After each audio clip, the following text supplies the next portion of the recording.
Welcome back to the Historia Dramatica podcast. I'm your host, Willard Connor. This is episode 2 of our mini-series on the life of Baron Roman von Ungern-Sternberg. Before we begin, I'd just like to say that I've been absolutely overwhelmed and humbled by the amount of support that I've received from you guys over the last 2 weeks. Already, my expectations for this podcast have been surpassed by leaps and bounds, and I have you all to thank for that. So I'd like to sincerely thank you again once more for listening to the podcast. It means quite a lot to me. Now enough with the sentimental stuff, and on to the housekeeping. As you likely know already, the podcast is now up on both Apple Podcasts and Spotify, so if either of those are your preferred podcast listening platforms, that option is now available to you. Alternatively, you can continue to stream or download episodes from Podbean or use the RSS feed. It's up to you. Anyway, with all of that out of the way, on to the show. In the last episode, we were introduced to Baron Roman Fyodorovich von Ungern-Sternberg, or simply just Ungern for short. Ungern was born in 1886. He was a member of the Baltic German nobility, a special class of ethnic German nobles who retained their own independent power base within the Russian Empire, and who made up a decent percentage of the empire's officer corps. Ungern was a very ill-behaved child who displayed worrying signs of psychopathy very early on. He was expelled from 2 different schools by the age of 19, and he probably would have lived out the rest of his days in alcoholism and obscurity were it not for the outbreak of the Russo-Japanese War in 1905. Ungern's sense of patriotism was strong, and he enlisted in the Russian army at his first opportunity. By the time he got to the front lines, however, Japan had thoroughly defeated Russia and the war was all but over. Still, Ungern found that he took to army life, and so, upon his return, he enrolled in a military academy in St. Petersburg.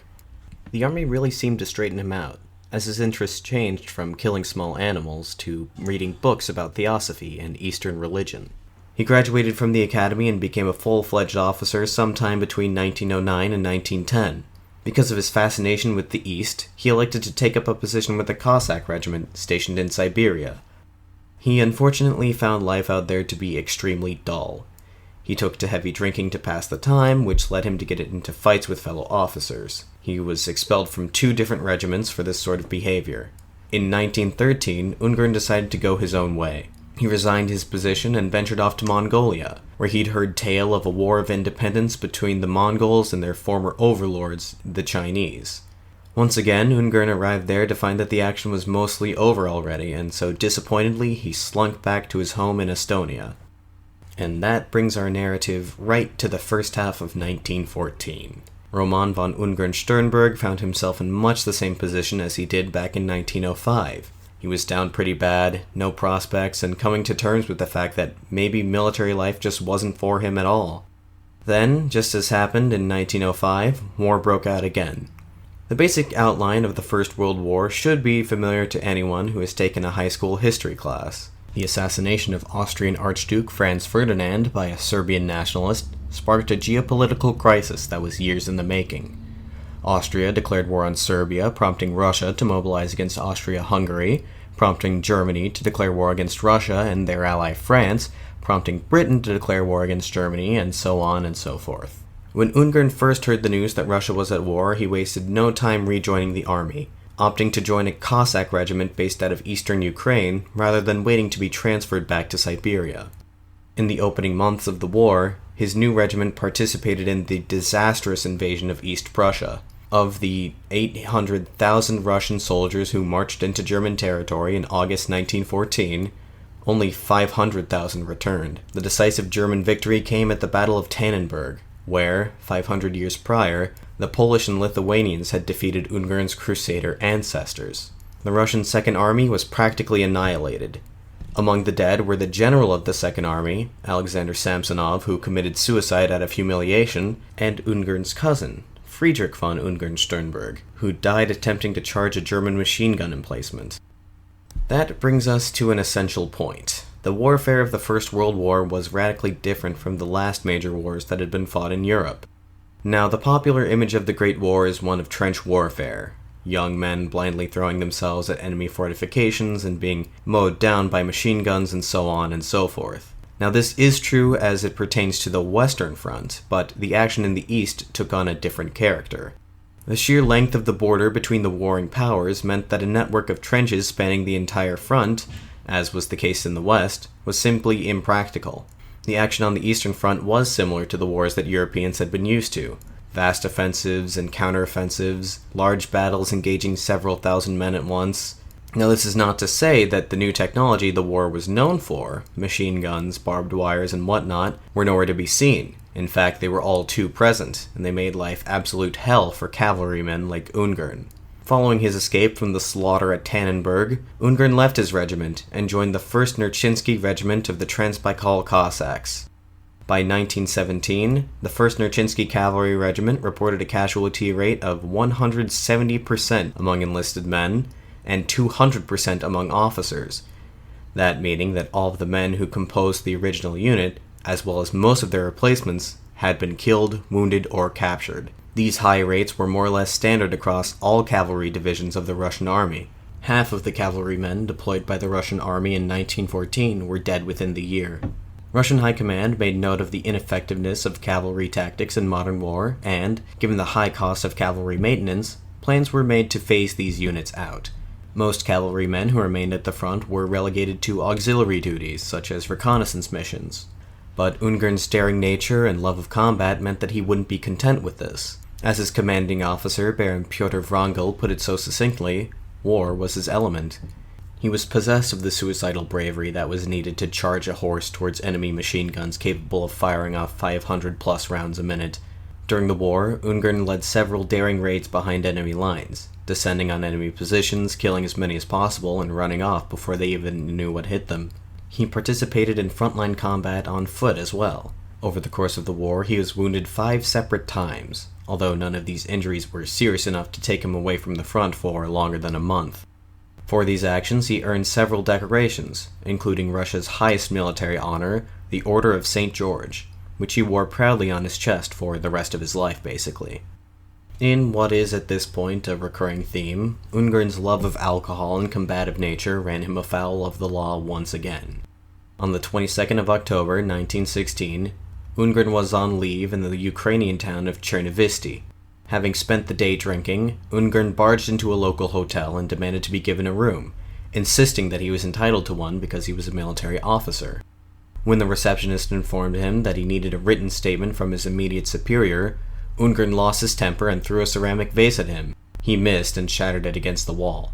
He then made his way to his commanding officer's quarters to take the issue up with him, but he wasn't there, and now one of the aides-de-camp was left to face Ungern's wrath. When the aide failed to resolve the issue in a time frame acceptable to Ungern, he again lost his temper and tried to assault him with his cavalry saber. The aide-de-camp ran off to find the police, and shortly thereafter, they entered the building to find Ungern fast asleep in the armchair. He was promptly arrested and brought before a military tribunal, where he was sentenced to 2 months in prison.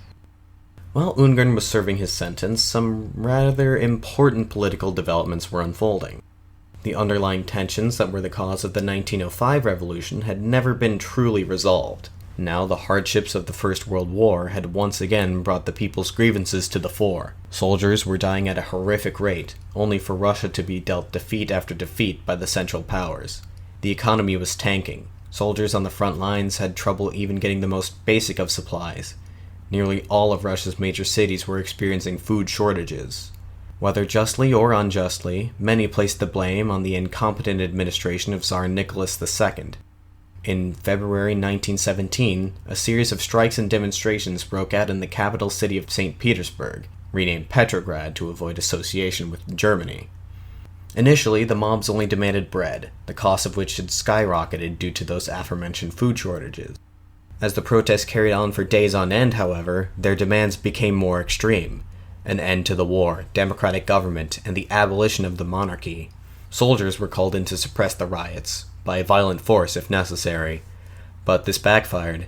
Many of the soldiers merely stood idly by, and several even actually joined the protesters. By the third week of protests, Tsar Nicholas realized the gravity of the situation, and on March 16th, Tsar Nicholas II formally abdicated the throne. With no provisions made for succession, effective control of Russia fell to a liberal provisional government, which would remain in power until elections could be held for a constituent assembly. To the largely conservative Russian officer corps, these events came as quite a shock, but they could live with it for the time being. Many were confident that once the war was over and the political situation had stabilized, the monarchy would be restored. More moderate elements of the officer corps thought that perhaps a republic might not be that bad for them after all, so long as the overall hierarchy of society remained intact. And so the officers of the Russian army, for the most part, threw in their lot with the provisional government. At the end of the day, they did have a war to fight. But the provisional government and the republic, they were not destined to last. After being released from prison, Ungern was transferred to the Caucasian front. When the Ottoman Empire entered the war on the side of the Central Powers in late 1914, fighting between the Ottoman Empire and the Russian Empire began in the Russo-Ottoman borderlands in the Caucasus. However, it was not long before the conflict spilled over into the neighboring country of Persia, which remained officially neutral. The action of the Persian campaign was centered in the northwest of the country. Native to this region was a sizable minority population of Assyrians. The Assyrians, being mostly Christian, were suspected by Ottoman authorities of providing assistance to the Russian army, and so they were targeted for forcible deportations, mass killings, and so on. Between 150,000 and 300,000 Assyrians were killed in what has since been termed the Assyrian Genocide. But Ungern, ever the opportunist, believed he could use this tragedy to his advantage. He set about organizing a military unit comprised entirely of ethnic Assyrians, harnessing their outrage at Ottoman atrocities and channeling them towards a more practical end. He was able to recruit a couple hundred men, and he won a few minor victories against Ottoman forces, but ultimately this scheme of Ungern's failed to gain the traction he hoped it would. It did, however, plant a seed in the mind of his new friend and compatriot, Captain Grigory Semyonov. Semyonov was a native of the Transbaikal, born in 1890 in a small village that no longer appears to exist. He was of half Russian and half Buryat, read native Siberian, descent. He's described as being, quote, of medium height, with square broad shoulders and an enormous head, the size of which is enhanced by his flat Mongol face, from which gleam two brilliant eyes that rather belong to an animal than a man. The pose of the man is at once suspicious, alert, and determined, like a tiger ready to spring. End quote. He attended a military academy in the city of Orenburg, and he became an officer of the Transbaikal Cossacks. Most officers, even the ones commanding Cossack divisions, were European noblemen like Ungern. It was uncommon for an actual Cossack to attain such a position, and almost unheard of for someone with Asian ancestry. Much like Ungern, Semyonov had ventured off to Mongolia in the early 1910s, but his search for fame and fortune proved to be far more fruitful. On a few occasions, he managed to rescue ranking Chinese officials from Mongol lynch mobs, and he received rather generous gifts from them as a reward. Thanks to actions such as these, and his proficiency in the Mongolian language, he was able to befriend the Bogd Khan, the leader of independent Mongolia, who offered him a position in the Mongol army. Before he could assume this position, though, the First World War broke out. He returned to Russia to rejoin the army, and demonstrated a great deal of courage in frontline actions, earning the Order of St. George twice. He had a rather lax policy regarding spoils of war, turning a blind eye to looting and occasionally engaging in looting of his own, which he often shared with his men. This made him very popular with the rank-and-file soldiers serving under him, but his Asian heritage and disregard for military decorum made him an outcast among his fellow officers. He met Ungern while they were both in Persia, and the two of them clicked rather well together. Surviving correspondence between the two men shows that they called each other by informal pronouns, and even used nicknames with each other. Ungern and Semyonov did have much in common. Both were eccentric cavalry officers, considered outsiders by their colleagues, so it is not surprising that the two became close. Moreover, the two bonded over their shared conviction that Russia's salvation could be achieved utilizing the military power of the East. Semyonov was convinced he could replicate Ungern's Assyrian Legion scheme with the Buryat people of his own native Transbaikal. The provisional government gave Semyonov approval for this project, and he returned to the Transbaikal that summer. A short time later, he invited his friend Ungern to join him. It was around that time that the provisional government began to fall apart. The massive unpopularity of the war had been the impetus for the February Revolution in the first place, but the provisional government refused to even consider ending Russia's involvement in the conflict. On the contrary, they redoubled their military efforts. In the summer of 1917, plans were drawn up for a large-scale offensive on the Eastern Front.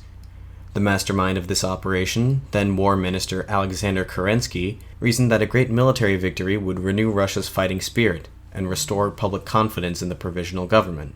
The offensive was to take place in Galicia, where Russian forces would only have to contend with the Austro-Hungarians, whose forces were in an even greater state of disarray than their own. On the 1st of July, the Kerensky offensive was launched, and met with initial success. However, the Austro-Hungarians were soon reinforced with German soldiers, who provided more stiff resistance. The offensive stalled out, Russian casualties mounted, and the operation was called off before the end of the month. The Russians suffered 60,000 casualties, and had no strategic gain to show for it.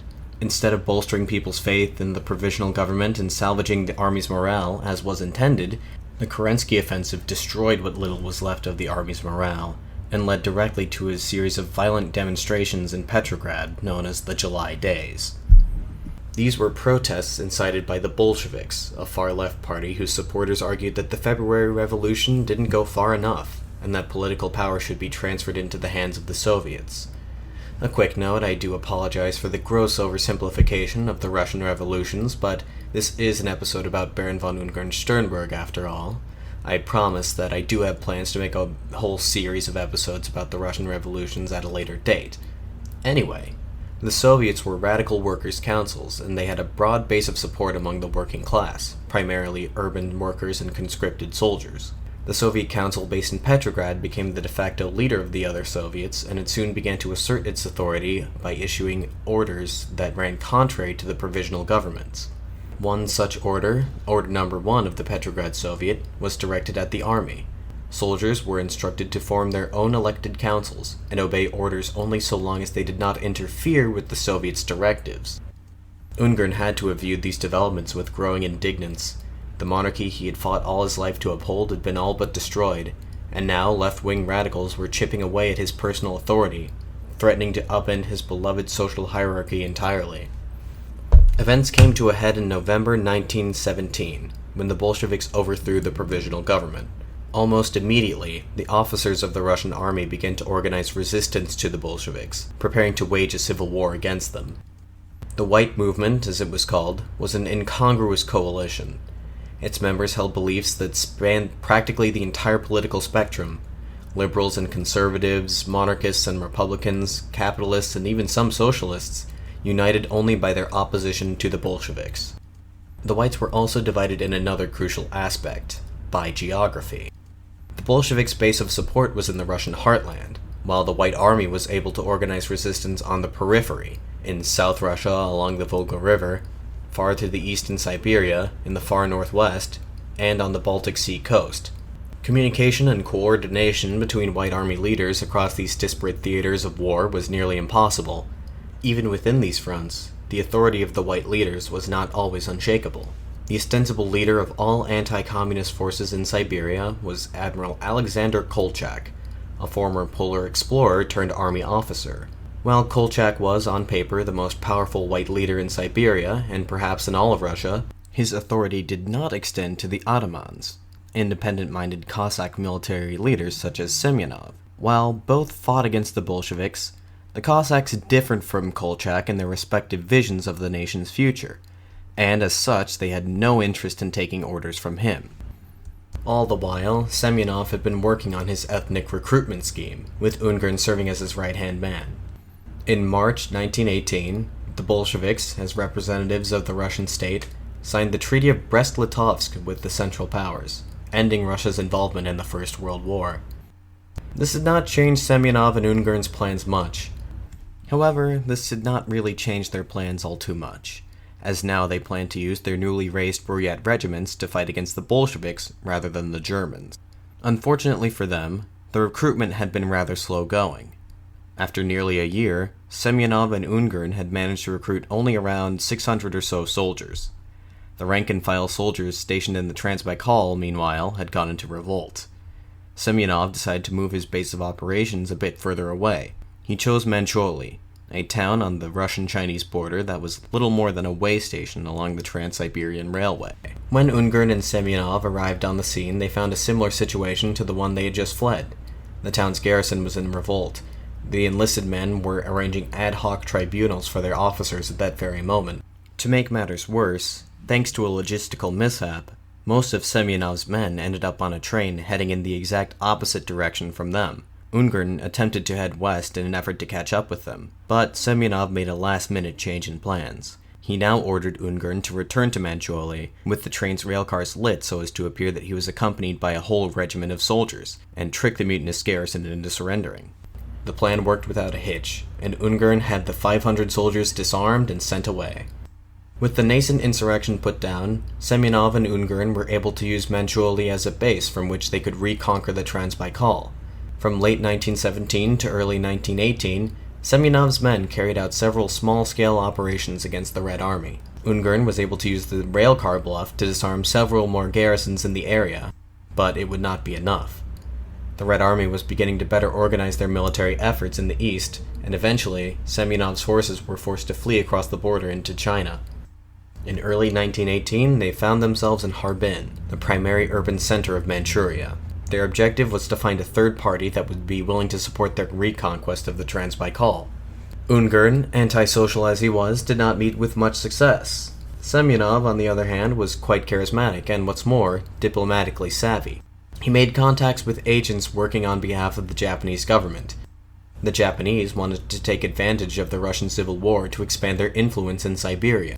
They were not willing to launch a full-scale invasion, or at least not yet. At the moment, they looked to place their backing behind a Russian warlord that might be amenable to their interests.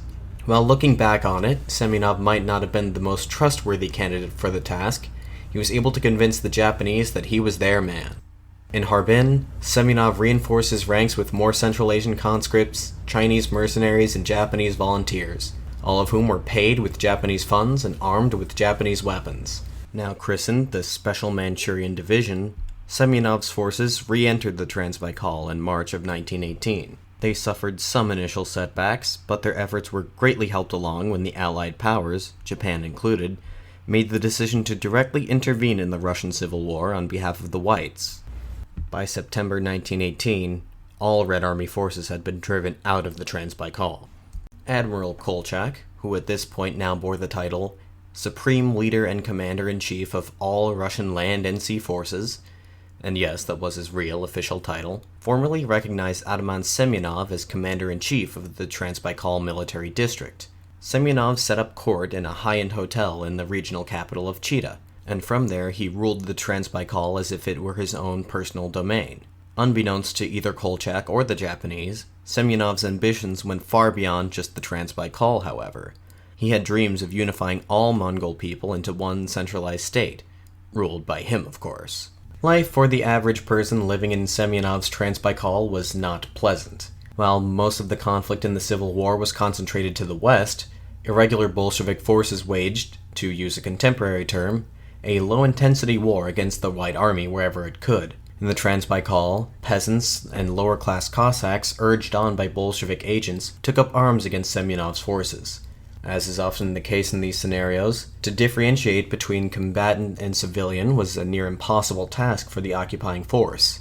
Semyonov used these attacks by insurgents as a justification for inflicting a reign of terror on the population. Anyone suspected, justly or not, of Bolshevik allegiance was liable to be detained without trial, have their possessions stolen, or, more often than not, killed outright. Sometimes pretext was disposed with altogether, and civilians would be robbed or killed at random. Semyonov and his underlings allowed this banditry to go on unchecked, as it simultaneously kept the soldiers complacent and the populace terrified. Even among White Army officers, a group of people with a historical reputation for their cruelty, Ungern stands above the others as being more bloodthirsty and cruel than his contemporaries. Ungern had been granted control of the area surrounding the town of Doria, and, in keeping with Semyonov's recent behavior, Ungern treated the area under his jurisdiction as if it were his own personal fiefdom. Far and wide, people discussed in hushed tones stories of his cruelty, the graphic descriptions of which I will spare you from. He was known by a variety of epithets: the Black Baron, the Mad Baron, or simply just the Baron. Despite only being in his 30s, his men called him by a much more endearing nickname, Grandfather. To paraphrase an old aphorism, Ungern was both feared and loved. More often than not, the victims of his cruelty were his own underlings. Life as a soldier under Ungern's command was rough. Their days were spent constantly training. Despite his own history of insubordinate behavior, Ungern tolerated no such thing among his ranks. Beatings were administered to those found to be slacking off, sometimes by Ungern himself. Such a powerful aura of fear was built up around Ungern that a single glare from him could reduce a man to tears. Nevertheless, he was beloved by his men for a few reasons. For one, his stance on war crimes was much the same as Semyonov's. He allowed his men to kill, rape, and loot as they pleased. Secondly, he largely rejected the privileges that his noble status would normally allow him to enjoy. Rather than lording over his soldiers like a baron, he lived among them. His headquarters was described as a, quote, dirty old slaughterhouse, unquote. He shunned bureaucracy, and he did not use his position for personal enrichment, as other warlords did. Rather, he ensured that the spoils of war went to the upkeep of his army. A final factor, which will become much more important later on, was his embrace of the local culture. A decent contingent of the men under his command were of Central Asian ancestry. At this time, Ungern even took on an Asian wife, the daughter of a local Chinese grandee. Not much is known about her, and not even her original name has been passed down in the historical record. When she and Ungern were married on August 16, 1919, she took on the Russian name Elena Pavlovna. It can be surmised that the marriage was strictly political, and it may not have even been consummated. Ungern was simply uninterested in such things, and not a single mention of her can be found in his existing writings. A rift was growing between Semyonov and Ungern. Ungern's Spartan, soldierly lifestyle stood in sharp contrast to the decadent court of Ataman Semyonov. Between foreign aid and war loot, Semyonov had become immensely wealthy, and his capital city of Chita reflected this. It is described as being, quote, a whirlpool of pleasures, from theater to champagne dinners to extravagant balls. The nightlife was notorious. Cocaine-addicted Russian whores, officers pimping out their wives, exotic oriental hostesses imported from across the Manchurian border. Semyonov's own appetite for women was insatiable, and he kept at least a dozen or so mistresses. He maintained a private railway car devoted entirely to his harem. End quote. Funds intended for military expenditures were secretly shipped off to Chinese banks, and Semyonov always kept a getaway vehicle on standby in case he needed to evade capture at a moment's notice. Ungern began to suspect that his superior was not quite as dedicated to the white cause as he was. A letter of Ungern's from September 1918 reads in part, quote, I lost faith on my last trip to Chita. It is a shame to admit it, but be assured that when we last talked, I did not think this would be an uphill battle. Now it is time to change colors. The passivity and apathy of some people have ruined everything. End quote. It wasn't just Ungern's disgust of Semyonov's decadent lifestyle that drove the two apart, but political differences between the two were coming to the fore. Both men were monarchists, to be sure, but Semyonov advocated for a more democratic constitutional monarchy, while Ungern remained an absolutist monarchist to the very end. Ungern also criticized Semyonov for his treatment of Jews, which is to say that he felt Semyonov's treatment of the Jews was far too lenient. Ungern's personal religious beliefs, as discussed prior, were a bit unconventional to say the very least. He identified himself first and foremost as a Christian, but he was tolerant of most other faiths, and was even willing to entertain ideas from some of them. The exception to that was Judaism.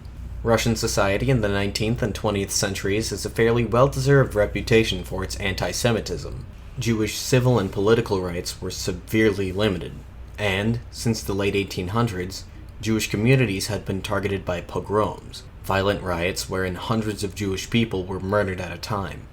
When the fabric of Russian society was torn asunder by war and revolution in 1917, people looked for a group of people to blame, and many Russians, societally predisposed to hate and fear Jews, predictably blamed the Jews. As these allegations had no basis in reality, a cottage industry emerged to forge allegedly first-hand documents that proved that the Jews were engaged in some far-reaching conspiracy to instigate revolution as part of a larger plot to destroy Russia and Christendom as a whole. Or something to that effect, the specifics vary. Many officers of the White Army bought into this conspiracy. Some went so far as to aid in the reproduction and distribution of said anti-Semitic literature. This literature made its way through the circles of the White Army's officer corps, so it is very likely that Ungern came into contact with at least some of it. Ungern's anti-Semitic views were also likely influenced by his theosophical beliefs. Theosophic authors often wrote apocalyptic narratives involving a hidden enemy, which seeks to turn the rulers of the world against each other to their own ends. Many authors, including Helena Blavatsky herself, denied that they were meant to symbolize Jews, but many, including Ungern himself, chose to interpret it as such. A quote of Ungern's from Beasts, Men, and Gods. In the Buddhistic and Christian traditions, we read stern predictions about the time when war between the good and evil spirits must begin. Then, there must be the unknown curse, which will conquer the world, blot out culture, kill morality, and destroy the people. Its weapon is revolution. Revolution is an infectious disease, and Europe, making the treaty with Moscow, deceived itself and all the world. The Great Spirit, master of our lives, Karma, knows neither anger nor pardon. He will reckon the account whose total will be famine, destruction, the death of culture, of glory, of honor, and of spirit, the death of states and of peoples. I already see this horror, this dark, mad destruction of humanity." End quote. In other words, Ungern had come to believe that Russia was all but lost to the malevolent forces of the revolution, and that the Jews were to blame. But there was hope yet, as the nation's salvation lied in the people of the East.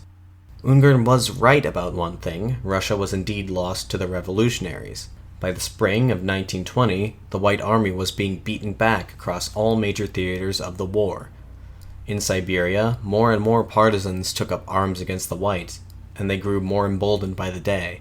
They were able to seize and hold entire settlements for days at a time before white forces were able to retake them. The brutal reprisals of Semyonov's men drove even more people to take up arms against them. Even some white soldiers defected and joined the partisans. This vicious cycle continued to the point that by the end of 1919, sources report that there were more than 100,000 partisans operating out of Siberia. White forces were in disarray, scrambling to stamp out the resistance. Taking advantage of this, regular Red Army forces launched an offensive into Siberia in October 1919. Within a month, they had captured the seat of Supreme Leader Kolchak's government at Omsk. Kolchak was forced to retreat eastward to the city of Irkutsk, but before he could arrive, the city was taken over by members of a leftist political faction. Kolchak walked right into their trap. He was handed over to the Bolshevik authorities, and after a brief show trial, Alexander Kolchak was executed by firing squad on the 7th of February, 1920. Before he died, he formally resigned from all his offices, both military and political. He attempted to pass on the title of Supreme Leader to General Anton Denikin, who refused it, and he relinquished command of all remaining white forces in Siberia to the highest-ranking white officer in the region, Atman Gregory Semyonov. Even if Kolchak had given his position to somebody more dedicated and or competent, the white forces at this point could not have hoped to stop the advance of the Red Army. In the south of Russia, Baron Pyotr Wrangel was defeated and forced to flee the country in November 1919. By the summer of 1920, Red Army forces had penetrated far into the Transbaikal. On the 10th of July, Soviet and Japanese forces agreed to a temporary ceasefire. Days later, the two signed an agreement wherein the Japanese promised to withdraw from Russia entirely. Semyonov had lost nearly all of his allies, and with the full brunt of the Red Army coming down to bear on him, it was only a matter of time before Chita fell. The military situation had become so desperate that even Ungern had decided it was time to leave. But by time to leave, I don't mean quietly follow Semyonov into exile. No, this would be something different. Ungern was about to embark on the fatal campaign for which history would remember him, the Mongolian campaign. Anyway, that's where I'll leave things for now. Tune in next time to see Ungern return to Mongolia, as he takes over the country and reaches the zenith of his power. If you like the show, please consider leaving a favorable review on iTunes or sharing it with your friends and followers on social media. This is how we get the show to get more listeners. If you have questions, comments, concerns, inquiries, etc., please email the show at historiadramaticapod@gmail.com or address them to me via my Twitter at KaiserWillemII. Thank you so much for listening, and I'll see you again in 2 weeks' time. Until then, this is Willem Connor signing off.